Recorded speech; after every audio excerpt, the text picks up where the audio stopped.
Good morning, dear students.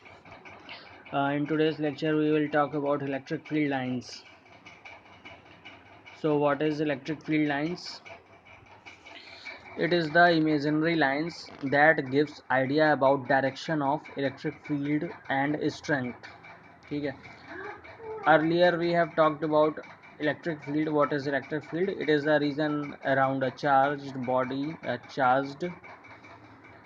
body, in which the other charge feel or experiences a force of attraction or repulsion. That is the region of electric field. Okay.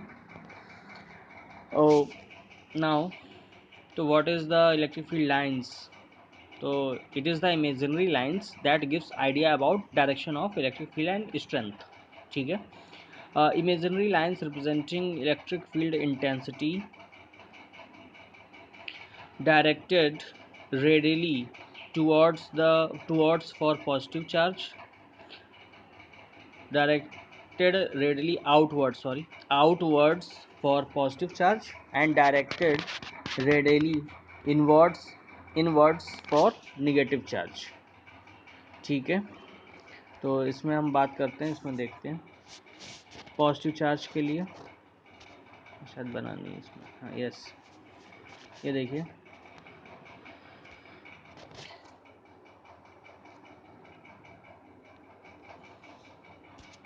Suppose कोई एक positive charge है, तो इससे क्या होगा, इससे radially और perpendicular, इससे क्या होगा, रेडियली और परपेंडिकुलर जो है, ये जो लाइंस हैं, ये क्या है, ये बेसिकली इलेक्ट्रिक फील्ड लाइंस हैं. और ये पॉजिटिव चार्ज से क्या हो रही हैं, पॉजिटिव चार्ज से ये जो है रेडियली आउटवर्ड्स जा रही हैं. इसको आपको याद रखना है. For positive charge it is radially outwards. ठीक है. और एक चीज़ और समझिएगा, ये क्या बताती, what it shows the direction of electric field and strength. Suppose electric field पता करने के लिए हम लोग क्या करते हैं, हम कोई एक चार्ज है, सपोज ये Q है, प्लस Q है. यहाँ पे मैंने एक टेस्ट चार्ज प्लस Q0 रख दिया. तो प्लस Q0 रखेंगे तो प्लस Q0 किधर जाएगा, इधर की तरफ जाएगा. या अगर हम यहाँ पे प्लस Q0 रखें तो ये किधर जाएगा, ये इधर की तरफ जाएगा. यहाँ पे रख दें तो ये इधर की तरफ जाएगा, इधर रख दें तो ये इधर जाएगा, इधर रख दें तो इधर जाएगा. इट मीन्स जहाँ पे ये डायरेक्शन प्लस Q0 को ये जिस डायरेक्शन में रिपल करेगा, वही डायरेक्शन किसकी हो जाएगी, इलेक्ट्रिक फील्ड की. ठीक है. और स्ट्रेंथ, ये तो बात समझ में आ गई. इसी से ही हमने ये इलेक्ट्रिक फील्ड लाइंस बनाई है. जिस डायरेक्शन में वो क्या कर रहा है, वो जो है रिपल कर रहा है, किसको, चार्जेस को, टेस्ट चार्ज को वो रिपल कर रहा है. ठीक है. और बात करते हैं स्ट्रेंथ की. तो स्ट्रेंथ कैसे पता चलेगी, पॉजिटिव चार्ज है, ठीक है, ये पॉजिटिव चार्ज है. तो ये अभी आप देखो, इसकी डायरेक्शन कैसी है, आउटवर्ड्स है, रेडियली आउटवर्ड्स. ये कैसा है, रेडियली आउटवर्ड. अच्छा, इधर देखो, इधर की तरफ ये कुछ डेंस ज़्यादा दिख रहा है. जितना ही पॉजिटिव चार्ज के पास का रीजन है, वो कुछ आपको डेंस दिख रहा है कि नहीं. ठीक है, मतलब यहाँ पे डेंसिटी ज़्यादा है. अगर यहाँ पे डेंसिटी ज़्यादा है, इट मीन्स यहाँ पे जो इलेक्ट्रिक फील्ड स्ट्रेंथ होगी वो भी कैसी होगी, ज़्यादा होगी. इधर देखो, इनके बीच का जो गैप है, इन लाइंस के बीच का गैप आपको कुछ ज़्यादा दिख रहा है. अगर ये लाइंस के बीच का गैप ज़्यादा है, इट मीन्स इनकी डेंसिटी यहाँ पे कम है. इनकी डेंसिटी कम है तो इनकी स्ट्रेंथ भी यहाँ पे कम होगी. ठीक है. स्ट्रेंथ जो है, मान लो इसको S2 से डिनोट करें और इसको S1 से डिनोट करें, तो S1 ग्रेटर देन क्या होगा, S2. बात समझ में आ रही है. S1 ग्रेटर देन क्या होगा, S2, यानी कि S1 greater than S2. Clear हो रही बात. मतलब कि ये वाला जो रीजन है, इसकी स्ट्रेंथ जो है इस रीजन से ज़्यादा होगी. S1 की जो स्ट्रेंथ है वो S2 से ज़्यादा होगी. क्लियर हो रही बात. और अगर हम बात करें निगेटिव चार्जेस की, ठीक है, अगर हम बात करते हैं निगेटिव चार्जेस की, तो निगेटिव चार्जेस के लिए क्या होगा, निगेटिव चार्जेस के लिए मैं आपको बता चुका हूँ, इसके लिए ये इन्वर्ट्स होता है, ठीक है, इसके लिए ये इन्वर्ट्स होगी, जैसे ये निगेटिव चार्ज है तो इसमें भी आप वही ऐसे ही सेम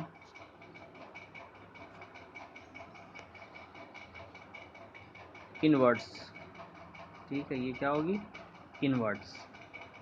इस चीज़ का ध्यान रखना है आपको, निगेटिव चार्जेस के लिए क्या होगी ये इन्वर्ट्स। इसमें भी अगर आप देखो तो यहाँ पे इस रीजन में जो डेंसिटी है वो ज़्यादा है, इस रीजन में जो डेंसिटी है वो ज़्यादा है, यहाँ पे स्ट्रेंथ ज़्यादा है।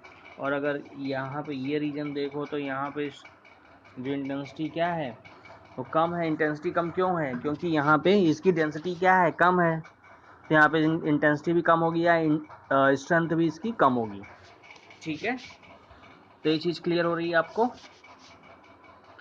मीन्स चार्ज की जितना पास वाला रीजन होगा वहाँ पे स्ट्रेंथ ज़्यादा होगी, और चार्ज से जितना दूर वाला रीजन होगा वहाँ पे स्ट्रेंथ जो है वो कम होगी। क्लियर हो रही बात, इसमें किसी कोई डाउट है, ठीक है, हमारे सामने ये आपको क्लियर हो गया होगा। अब बात करते हैं, जैसे कि अगर आपने सिस्टम ऑफ चार्जेस ले लिया है, अगर आपने सिस्टम ऑफ चार्जेस लिया है, सपोज एक आपने ले लिया है, जैसे ये फर्स्ट केस है, तो एक आपने ले लिया प्लस का चार्ज और एक आपने ले लिया माइनस चार्ज। तो प्लस से आपको पता ही है कि प्लस में क्या होता है कि यहाँ पे क्या हो रहा है, यहाँ पे जो है ये सब की सब क्या हो रही हैं, यहाँ पे अभी पहले दोनों प्लस के ले लेते हैं, ठीक है। तो प्लस प्लस क्या करेंगे, आपस में रिपल करेंगे, ठीक है। तो बेसिकली इसके जो ये वाला चार्ज है, इस चार्ज की वजह से इसकी जो इलेक्ट्रिक फील्ड लाइंस हैं वो रिपल करेंगी, यानी कि पीछे की तरफ जाएंगी, क्योंकि ये इसको क्या करेगा, ये इसको पुश करेगा इधर की तरफ, और ये वाला इसको पुश करेगा इधर की तरफ। बात समझ में आ रही है। तो ऐसे ही इसीलिए इनकी जो इलेक्ट्रिक फील्ड लाइंस हैं उनमें भी चेंज होगा। तो अब देखो इधर क्या होगा, इधर इसकी फील्ड लाइंस इधर की तरफ जाएंगी, क्योंकि ये रिपल हो रहा है, ये रिपल हो रहा है, कुछ जो इधर जाएंगी और कुछ ये ऐसे,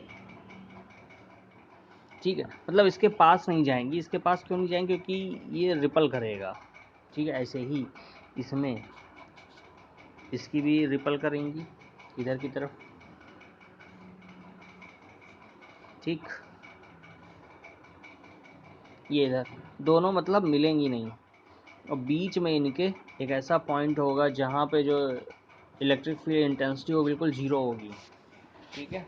मैंने आपको एक क्वेश्चन भी करवाया था कि ऐसा दो चार्जेस, ऐसा 4E और एक E चार्ज जो है दोनों प्लेस्ड हैं, और उनके बीच में कहीं एक ऐसा पॉइंट कहाँ पे होगा जहाँ पे कोई एक हम टेस्ट चार्ज लाएं तो वो इक्विलिब्रियम में रहे। इक्विलिब्रियम में कहाँ पर रहेगा, जहाँ पे दोनों चार्जेस का जो नेट इफेक्ट है वो जीरो होगा, ठीक है। तो यहाँ पे ये न्यूट्रल पॉइंट है। न्यूट्रल पॉइंट का मतलब यहाँ पे कोई भी चार्ज नहीं होगा, यानी कि अगर आप यहाँ पे कोई चार्ज रखोगे तो उस पर जो नेट इफेक्ट लग रहा होगा, इन दोनों का कंबाइंड इफेक्ट वो जीरो लग रहा होगा, ठीक है।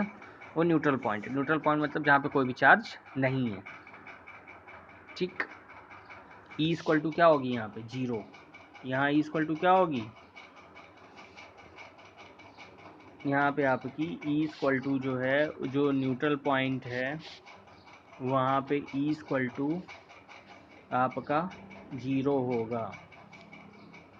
ई इक्वल टू क्या होगी, जीरो। इलेक्ट्रिक फील्ड इंटेंसिटी यहाँ पे इस न्यूट्रल पॉइंट पे क्या होगी, जीरो। ये डायग्राम क्लियर हो गया होगा आपको। ऐसे ही अब हम बात करते हैं, आपका इसकी,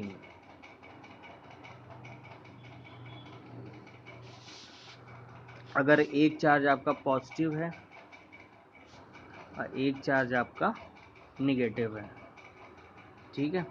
तो मैंने आपको ये बताया है कि पॉजिटिव में क्या होता है कि जो इलेक्ट्रिक फील्ड लाइंस होती है वो डायरेक्टेड आउटवर्ड्स होती हैं, और इस वाले में क्या होती है, निगेटिव में क्या होती है, वो इनवर्ड्स होती हैं। तो पॉजिटिव से निकलेंगी, इसमें जाएंगी, और ये अट्रैक्ट भी करेंगी, ठीक है। ऐसे ही ये यहाँ से निकलेगी इसमें जाएंगी, यहाँ से निकलेंगी इसमें जाएंगी, ठीक। और ये हमेशा अट्रैक्शन ही रहेगा इनमें। ऐसे ही इसमें भी क्या है, ये इधर ये इन्वर्ट्स रहे हैं, बात समझ में आ रही है। तो इसका डायग्राम ये इस तरीके बन जाएगा, क्योंकि ये क्या करेंगे, एक दूसरे को अट्रैक्ट कर रहे हैं। और पॉजिटिव वाले से क्या होती, पॉजिटिव वाले से आउटवर्ड्स निकलती हैं, तो देखो पॉजिटिव से आउटवर्ड निकल रहे हैं। और निगेटिव वाले में क्या होता है, निगेटिव में इन्वर्ट्स होता है, तो निगेटिव में ये निगेटिव की तरफ जा रही हैं। बस समझ में आ गई, ठीक है। अब बात करते हैं properties of electric field lines. तो पहला है no two field lines are ever intersect, ठीक है। तो ये कोई भी टू जो लाइंस हैं वो कभी never ever they will not intersect. Why, जैसे कि आपने दो आपने लाइंस बनाई, ये E1 है, ये E2 है, ठीक है। आपने इनको इंटरसेक्ट करा दिया। सपोज ये कोई पॉइंट P है यहीं पे जहाँ पे कट हो रहा है। तो मैंने आपको बताया था इसकी जो इलेक्ट्रिक फील्ड की जो डायरेक्शन है वो क्या आप कैसे फाइंड करोगे। इलेक्ट्रिक फील्ड के लिए जो भी इलेक्ट्रिक फील्ड लाइंस हैं उनमें क्या करोगे, एक टेंजेंट ड्रॉ करोगे, ठीक है। तो E1 के लिए तो ये टेंजेंट की डायरेक्शन इधर हो गई, यानी कि यहाँ पे जो इलेक्ट्रिक फील्ड है उसकी डायरेक्शन इधर है। और ये आपकी E2 है, इसके लिए इस पे टेंजेंट ड्रॉ करोगे तो इधर आ जाएगा। यानी कि एक ही पॉइंट पे, सपोज ये पॉइंट P है, तो इस पॉइंट P पर इलेक्ट्रिक फील्ड की दो डायरेक्शन आ रही हैं, एक ये आ रही है और एक ये आ रही है। तो एक ही पॉइंट पे दो डायरेक्शन इम्पॉसिबल है, इसलिए जो आपकी इलेक्ट्रिक फील्ड लाइंस हैं वो एक दूसरे को इंटरसेक्ट नहीं करेंगी, ठीक है, क्योंकि at one point E has only one direction, ठीक। Next case, field lines are always perpendicular to the conductor, ठीक है। तो ये डायग्राम वैसे बना हुआ है। तो ये देखो एक स्फेयर जो चार्ज है वो बेसिकली मैंने कंडक्टर जो बनाया है वो स्फेयर ही बनाया है। तो स्फेयर से जो भी आउटवर्ड जो भी इलेक्ट्रिक फील्ड लाइंस निकल रही हैं, तो इसके कंडक्टर और अगर आप इसको 3D एज्यूम करें तो वो बेसिकली वो परपेंडिकुलर ही है, ठीक है।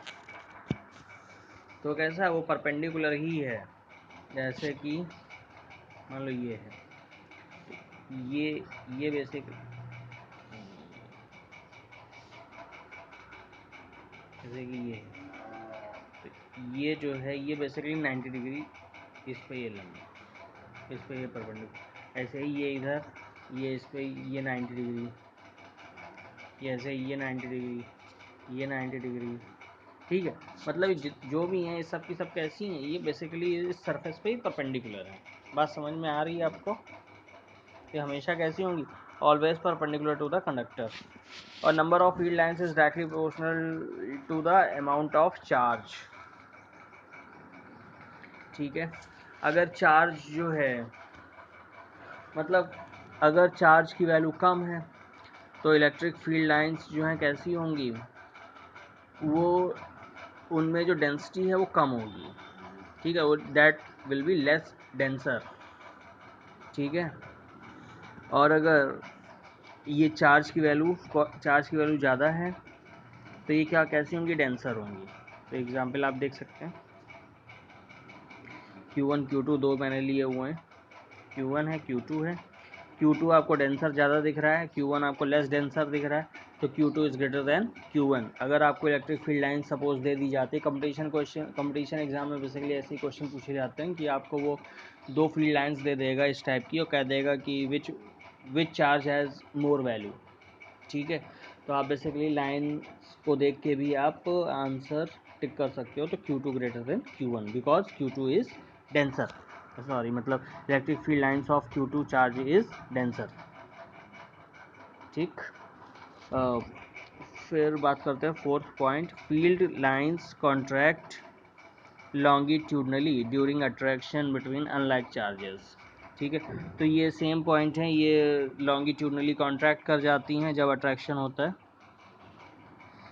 अट्रैक्ट ही करेंगे। ये वाला फिगर है इसका, फिगर नंबर 2, ठीक है, ये वाला फिगर नंबर 2, ठीक है। तो ये आपको क्लियर हो ही गया है। और फिर field lines exert lateral pressure during repulsion between like charges, तो इसका आपका ये वाला पॉइंट है, ठीक है, ये वाला फिगर है, लेटरल प्रेशर एक्सर्ट कर रही है एक दूसरे पे, ठीक। वैसा ये टॉपिक आपको क्लियर हो गया होगा इलेक्ट्रिक फील्ड लाइंस के बारे में। तो अब नेक्स्ट टॉपिक पे कल बात करेंगे। अभी इसमें एक और देख लें, क्या और कोई टॉपिक है क्या, और कोई लाइंस है क्या इसमें। If Q1 Q2 are equal then the neutral point will be light between charges, ये चीज़ भी डिस्कस हो ही चुकी है। अगर दोनों Q1 Q2 क्या हैं, दोनों Q1 Q2 अगर बराबर हैं तो जो न्यूट्रल पॉइंट है वो उन दोनों के मिड में होगा, ठीक है। If Q1 Q2 are equal having same sign the neutral point will be closer to the smaller charge, ठीक है।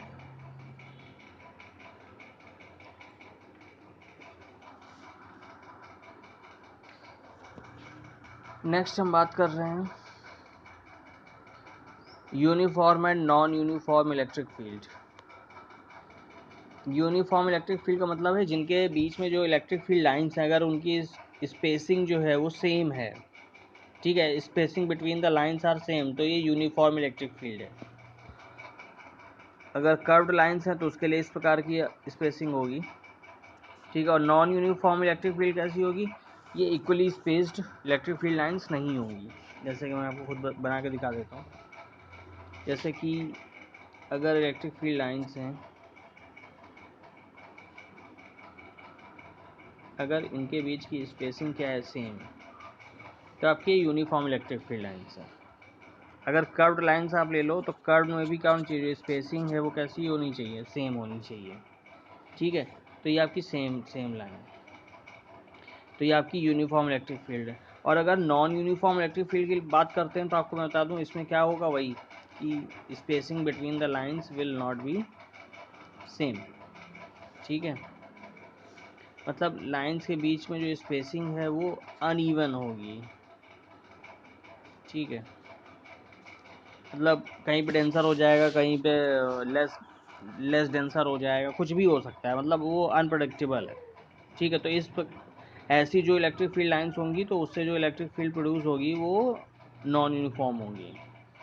और अगर यही बात हम कर्व्ड लाइंस के लिए करते हैं, ये तो जो है स्ट्रेट लाइंस की, अगर कर्व्ड लाइंस की बात करें तो देखो कहीं कहीं पे बिल्कुल स्पेस्ड है, यहाँ पे ऐसे, ठीक है।